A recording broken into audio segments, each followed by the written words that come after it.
नमस्कार, आप देख रहे हैं G19 टीवी मानवाधिकार क्रांति। मैं अमरेश कुमार सिंह।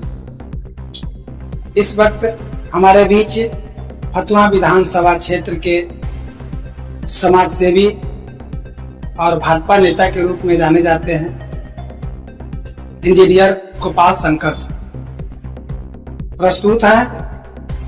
और इससे पहले कि जो आज हमारे स्टूडियो में मेहमान के रूप में आए और जो विषय वस्तु है वर्तमान समय का एक बहुत बड़ा ज्वलंत मुद्दा है। जैसा कि आपको जानकारी हो कि फतुहा विधानसभा क्षेत्र 185 में बीते 1.5 दशकों से प्रत्याशी के रूप में किसी न किसी क्षत्रिय परिवार राजपूत समाज के लोगों को चुनाव लड़ने का मौका दिया जाता था, या कहिए कि क्षत्रिय समाज के व्यक्ति चुनावी मैदान में उतरते थे।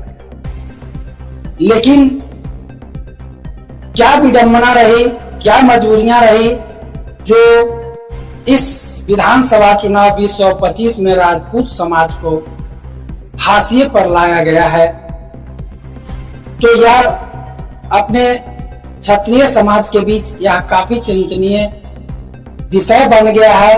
और इसकी चर्चा फतुहा विधानसभा क्षेत्र के सैकड़ों गांव के लोगों में और जो भी राजपूत समाज के परिवार है, सब लोगों के अंदर एक हट पहुंचाने का काम किया है कि एनडीए सरकार जो क्षत्रिय समाज के बदौलत यहाँ पर हमेशा सेकंड पोजीशन में रही है, आज उसी समाज को, जिस समाज ने उसे आगे बढ़ाया, उसके राजनीतिक वजूद को कायम रखा, आज उसी को हाशिए पर ढकेल दिया गया है और उस समाज के राजनीतिक कैरियर को समाप्त किया गया।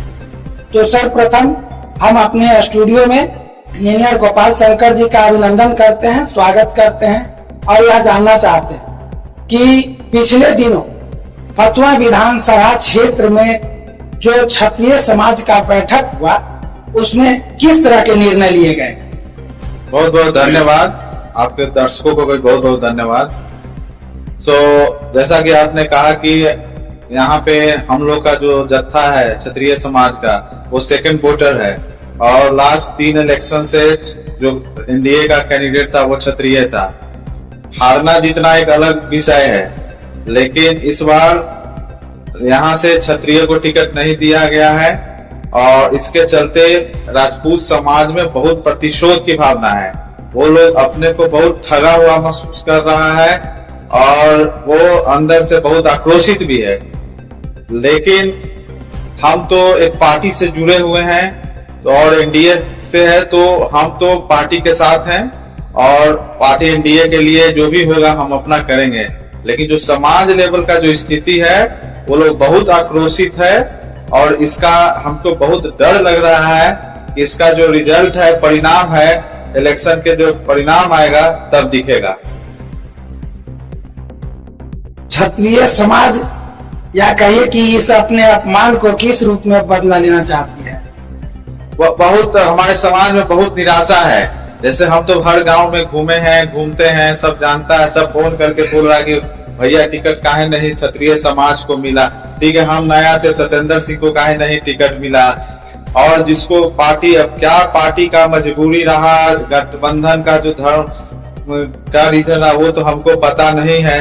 लेकिन ग्राउंड लेवल पर क्षत्रिय समाज में बहुत आक्रोश है और वो लोग अपने को ठगा हुआ महसूस कर रहा है। हम लोग जो है, हमारा समाज जो है हमेशा बीजेपी के लिए हमेशा खड़ा रहता है और हमारे यहाँ 60-65 हजार हमारे समाज का वोट है। उसके बावजूद भी इस समाज को एनडीए के द्वारा इग्नोर किया गया इस प्रोसेस में 2025 में।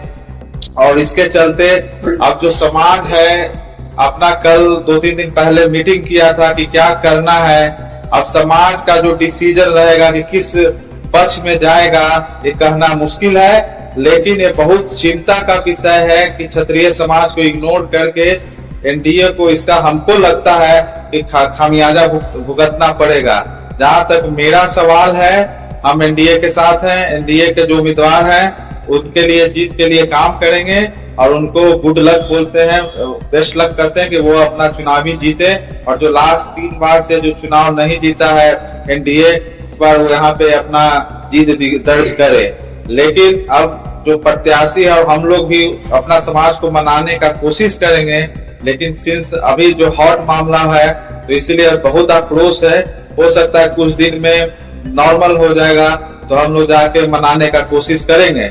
लेकिन अभी का जो परिवेश है, दृश्य है कि बहुत ठगा हुआ, आक्रोशित है। कोई इतना लोग घर से निकल नहीं रहा है, कितना लोग कह रहा है कि अब हम क्या करेंगे भैया।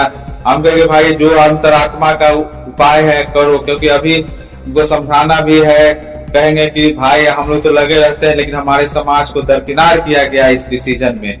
जो हम लोग लोग एग्जाम्पल देके ये बताते हैं कि मनेर में भी तो हमेशा बीजेपी हार जाता है, फिर भी मनेर में कहाँ कैंडिडेट चेंज होता है। वहां पे भूमिहार समाज का 51,000 वोट है, राजपूत का 20,000 वोट है, फिर भी वहां पे यादव जी को ही वोट सिलेक्शन किया जाता है। तो काहे नहीं, फतुआ में हम हारते तो हारते हैं, लेकिन इस बार बहुत जीतने का चांस था। यहाँ पे जो सर्वे भी जो आ रहा था वो विनिंग बता रहा था, और सर्वे का रिपोर्ट जो है उसमें बता रहा था कि इस बार फतुआ निकल जाएगा अगर भाजपा पूरे तन मन धन से लड़ेगा और प्रॉपर कैंडिडेट रहेगा। लेकिन दुर्भाग्यवश और गठबंधन का जो भी धार्मिक रीजन रहा और जो भी रहा, उसके चलते सीट लोजपा को चला गया। लेकिन हम एज ए कार्यकर्ता, भाजपा के एज ए कार्यकर्ता, फिर भी लोजपा के कैंडिडेट और एनडीए को कैंडिडेट को जिताने का काम करेंगे। हमसे जितना होगा, जितना मदद होगा हम करेंगे। आपके अनुभव के अनुसार क्या कारण हो सकता है या पार्टी की क्या मजबूरी रही होगी जो इस वर्ष राजपूत समाज के कैंडिडेट को टिकट नहीं दे पाए?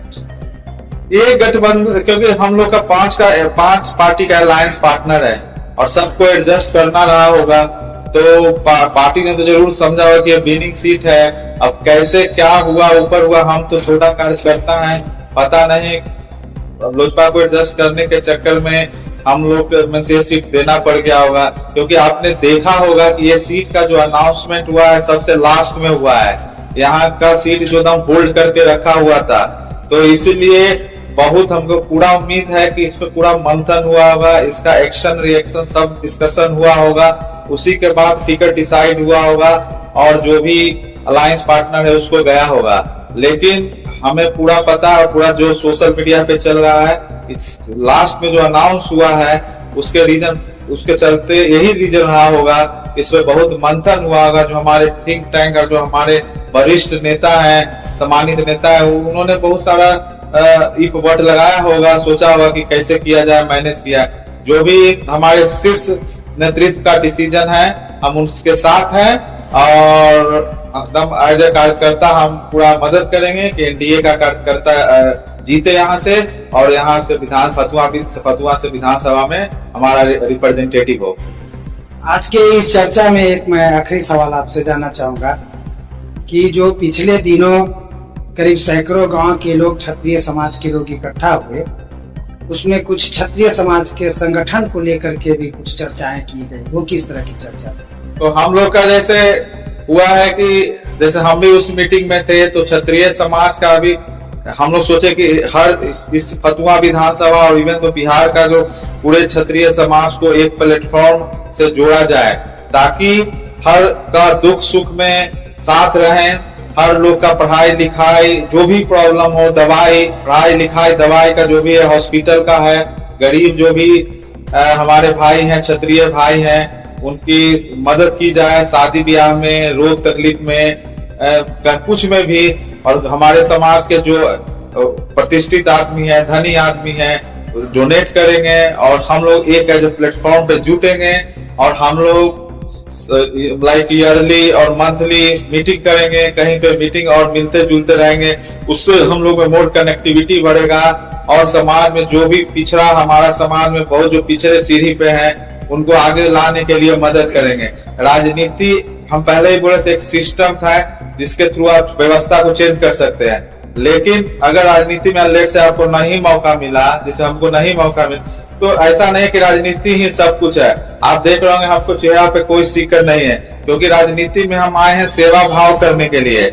आप बहुत मेहनत किए लेकिन सेवा भाव से आए हैं, तो सेवा भाव ठीक है। राजनीति में मौका नहीं मिला है तो सोशल मीडिया का यूज करेंगे, पर्सनली जाके मिलेंगे और सबको कनेक्ट करेंगे, और पूरे बिहार में जितना क्षत्रिय है, फतुहा में जितना क्षत्रिय है, सबको यूनाइट करेंगे और एज ए एनजीओ और कुछ किसी भी तरीके से, जिसको मान लीजिए किताब पढ़ने के लिए, एग्जाम के लिए पैसा नहीं है, और अगर सही कंडीशन में हम लोग उसको भरपूर मदद करेंगे, हमसे होगा। चाहे मेरे बहुत सारे भाई बंधु हैं जिसके पास बहुत अप्राप्त सहयोग करने की क्षमता है, वो आगे बढ़ेंगे। तो हम इस माध्यम से कहना चाहते हैं, इस चैनल के माध्यम से, कि भाई गरीब, ऊपर वाले को तो सब सम्मान करता है, लेकिन गरीब जो अपना समाज में जो पिछड़ा तबका है, गरीब है, गुरबा है, उस पर भी ध्यान देने का जरूरत है। और हम उसमें कड़ी काम करेंगे, दोनों को मिला के, और सब समाज का विकास का काम करेंगे। सर, एक और बात आ जा रही है कि आप चूंकि क्षत्रिय समाज से आते हैं और फतुहा विधानसभा क्षेत्र में आपका पहचान भी काफी है समाज सेवा की भावना, तो इस रूप में जो भी समाज के लोग हैं, उनको आप किस तरह का मैसेज देना चाहेंगे? मैसेज यही देना चाहेंगे कि हम जब क्षेत्र में घूमे तो हम तो ऐसे सर्व समाज का बात करते हैं, क्योंकि हम जलना में भी बहुत घूमे हैं, पासवान समाज में भी घूमे हैं, लेकिन ऐसा नहीं है कि राजपूत समाज और क्षत्रिय समाज में गरीबी नहीं है। जो अवधारणा बना हुआ है कि हम लोग का स्थिति बहुत ठीक है, ऐसा बात है नहीं। आधा से ज्यादा गांव में ताला लटका हुआ है, पूछने पर पता चलता है कि कोई महाराष्ट्र चला गया है, कोई पंजाब चला गया है, कोई गुजरात चला गया है, पलायन का शिकार हो गया है वो लोग तो। और उसकी बूढ़ी माँ घर पे रहती है, उसका बच्चा जो है अपना माँ बाप को खोजते रहता है। तो प्रॉब्लम ये है कि हम लोग में भी बहुत गरीबी है। आधा से हम लोग का समाज का लोग गार्ड का काम करता है, जो पहले था, जो तलवार चलाता था वो। तो हम लोग का भी स्थिति फार एंड लेस बहुत खराब है, तो उस पे काम करने का जरूरत है। बहुत लोग जो हमारे समाज का लोग है, बेचारा स्कूल भी नहीं जा पा रहा है, प्राइमरी स्कूल से वंचित है, गरीबी के चलते लेबर का काम कर रहा है। अब क्योंकि हम लोग उच्च समाज के आते हैं, लेकिन हम लोग का स्थिति बहुत नीच बदतर स्थिति में आ गया है और बहुत निम्न स्थिति में हम लोग का है। तो उसके लिए उन लोग के लिए काम करने का जरूरत है। जो भी हमारे भाई बंधु अगर सुनेंगे, हम रिक्वेस्ट करेंगे कि जिनको सामर्थ्य है वो अपने भाई बंधु रिलेशन को हेल्प करें, जिनको हेल्प की जरूरत है जितना, क्योंकि हम अकेले हेल्प करने से पूरा समाज चेंज नहीं होगा। जब तक पूरा समाज नहीं लगेगा तब तक स्थिति में बदलाव का कोई संभावना नहीं है। और हम इसी के साथ कहना चाहते हैं, सबसे रिक्वेस्ट करना है कि unity is the best policy.